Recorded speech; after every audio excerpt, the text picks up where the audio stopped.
Guardian पे बड़ी खबर आई कि इमरान खान तो डील के लिए तैयार हैं, लेकिन जो एस्टेब्लिशमेंट है वो तैयार नहीं है। अलीमा खान और बुशरा बीबी में इख्तिलाफात हैं। 24 तारीख का एहतजाज का ऐलान है। इस तक कई ऐसी खबरें आएंगी जिसमें कन्फ्यूजन फैलाने की, जैसे मैंने कहा है कि पहले कोशिश होगी। मरियम औरंगजेब साहिबा वापस आ गई हैं, उल्टा अवाम पे बरसी। कम से कम तनख्वाह 30 से 35 हजार रुपए, 2 से 3 नोट जाली निकलाते हैं 5,000 के, तो उसका तो कोई पुरसाने हाल नहीं है।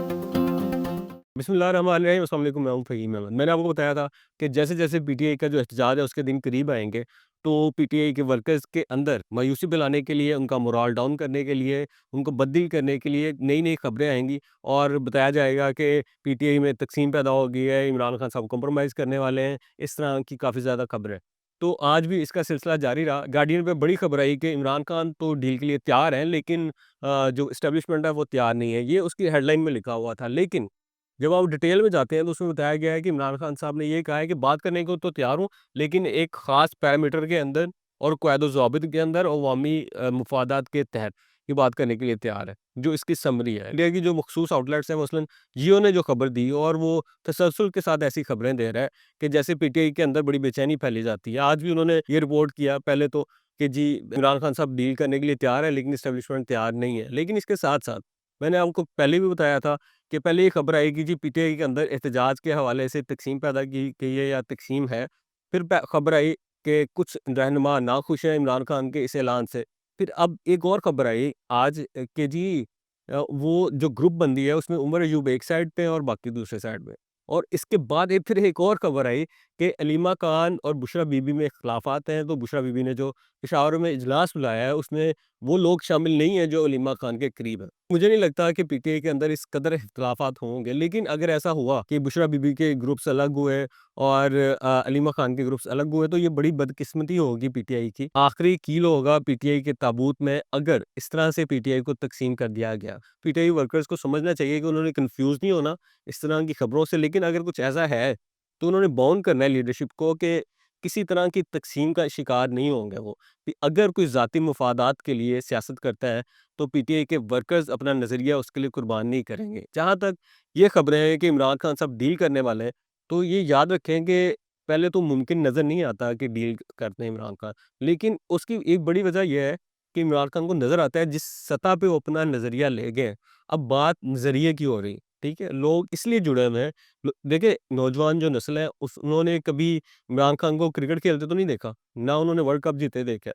उन्होंने देखा है नज़रिए के साथ खड़ा हुआ इमरान खान को। अब इसे इख्तिलाफ कर सकते हैं कि किस हद तक इस पे अमल हुआ है या नहीं, लेकिन उन्होंने जो नज़रिया दिया है, उस पे अवाम उनके साथ जुड़ी है, ख़ास तौर पर नौजवानों की बड़ी तादाद जुड़ी है। तो उनके लिए बड़ा मुश्किल होगा कि वो अपने नज़रिए से एक कदम पीछे हटें और नवाज़ शरीफ बन जाएँगे। नवाज़ शरीफ का जो सियासत है वो निशान-ए-इबरत बन चुकी है, तो मेरा नहीं ख़्याल कि किसी भी लीडर के लिए, ख़ास तौर पे इमरान खान जैसे स्टेचर के लीडर के लिए ये मुमकिन होगा कि वो डील करे और मुल्क से बाहर चला जाए। 24 तारीख का एहतजाज का ऐलान है। इस तक कई ऐसी खबरें आएँगी जिसमें कन्फ्यूजन फैलाने की, जैसे मैंने कहा है कि पहले कोशिश होगी। लेकिन पीटीआई के वर्कर्स अगर कन्फ्यूज़ ना हुए और यकजान रहे, तो वो और एहतजाज करने में कामयाब हो गए, तो इमरान खान के लिए जो रास्ते हैं वो आसान हो जाएँगे। एक तो ये खबर थी, दूसरी खबर ये है कि मरियम औरंगज़ेब साहिबा वज़ीर माहौलियात पंजाब वापस आ गई हैं।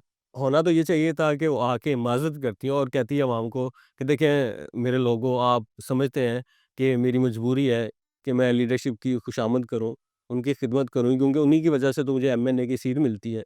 लेकिन उन्होंने ऐसा नहीं किया, वो उल्टा एक तरह से अवाम पे बरसीं कि अवाम पाबंदियों का क्यों नहीं पाबंदियों पे अमल करे। वो यूट्यूबर पे बरसीं, जो यूट्यूबर्स ये बता रहे हैं कि जी पंजाब हुकूमत की कहाँ कोताहियाँ हैं और ये कितनी ख़तरनाक हैं। बजाय इसके कि उसे एप्रिशिएट करें, वो उस पे उन्हें गुस्सा आया। उन्होंने अवाम को भी कहा कि जी मैं तो जीओआर से मॉडल टाउन तक गई थी, तो मुझे तो बम्पर टू बम्पर गाड़ियाँ मिली हैं, बाइक्स पे लोग जाते मिले हैं। तो देखिए मुझे नहीं पता कि आपको कहाँ लोग मिले हैं, लेकिन पिछले 1 डेढ़ हफ़्ते से लाहौर पे ट्रैफ़िक बहुत कम है। लोग निकलना नहीं चाह रहे और जो निकलते हुए नज़र आ रहे हैं आपको बाइक्स पे, साइकिल्स पे, उनकी एक मजबूरी है ना। उनकी मजबूरी ये है कि उनके पास ये ऑप्शन नहीं है कि वो किसी बड़े लीडर की खुशामद करेंगे, तो उन्हें आला ओहदा मिल जाएगा। उस बेचारे ने तो निकलना है, किसी मज़दूर ने, और अपनी मज़दूरी करनी है। और ये जो सेठ कल्चर है पाकिस्तान में, आपको पता है कि वो मज़दूरी नहीं करेंगे तो उन्हें तो उस दिन की तनख्वाह नहीं मिलेगी। देखिए उन्हें तो रोज़ाना की बुनियाद पर पैसे मिलते हैं और उसी से उनका घर चलता है, ख़ास तौर पे इस तरह की महँगाई में। हाँ, लेकिन मैं आवाम से रिक्वेस्ट करूँगा, हुकूमत तो आपका ख़्याल ये करना, अगर आप बीमार भी हो जाएँ, जैसे खबर आई है कि कई लाख लोग जो हैं वो बीमार हो के अस्पतालों में गए हैं, तो आप अपना ख़्याल ज़रूर रखें, कम से कम मास्क पहनें, यही आप ज़्यादा से ज़्यादा कर सकते हैं। और बाहर जाना तो मैं समझता हूँ कि आपकी मजबूरी है नौकरी के लिए या रोज़गार ढूँढने के लिए, लेकिन जिस हद तक खुद को प्रोटेक्ट कर सकते हैं, वो प्रोटेक्ट करें।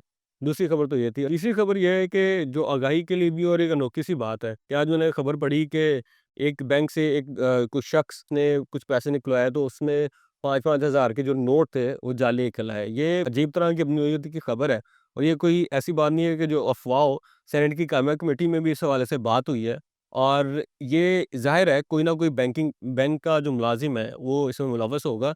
लेकिन ये कैसे हो सकता है कि इतने स्ट्रिक्ट रूल्स एंड रेगुलेशन के बावजूद जो बैंकिंग के लोग हैं, वो इसमें मुलव्वस हों। तो एक तो एहतियात करें कि जब भी आप पैसे निकलवाएँ तो चेक कर लें, क्योंकि उसके बाद तो आपके पास ज़्यादा कोई सबूत नहीं रहता कि आप ये साबित कर सकें कि ये नोट आपने वहीं से निकलवाया। और दूसरा, हुकूमत को चाहिए कि स्टेट बैंक के ज़रिए ये एनफ़ोर्स करे कि ये ऐसा ना हो। देखिए, अगर फ़र्ज़ करें कम से कम तनख्वाह 30 से 35 हज़ार रुपए है और कोई बेचारा 30 से 35 हज़ार रुपए निकलवाने जाता है और उसमें से 2 से 3 नोट जाली निकलाते हैं 5,000 के, तो उसका तो कोई पुरसाने हाल नहीं है, वो क्या करेगा बेचारा? वो तो परेशान रहेगा, उसके लिए तो बैंक उसे एक्सचेंज भी नहीं करेगा, बल्कि वो मानेगा ही नहीं कि ये वहाँ के पैसे हैं। तो इस पे ख़ुसूसी तवज्जो देने की ज़रूरत है हुकूमत को, इसके साथ-साथ आपको खुद भी एहतियात करने की ज़रूरत है। तो आज तक के लिए इतना ही, अपना ख़्याल रखिएगा, अगली वीडियो के साथ दोबारा हाज़िर होऊँगा। अल्लाह हाफ़िज़।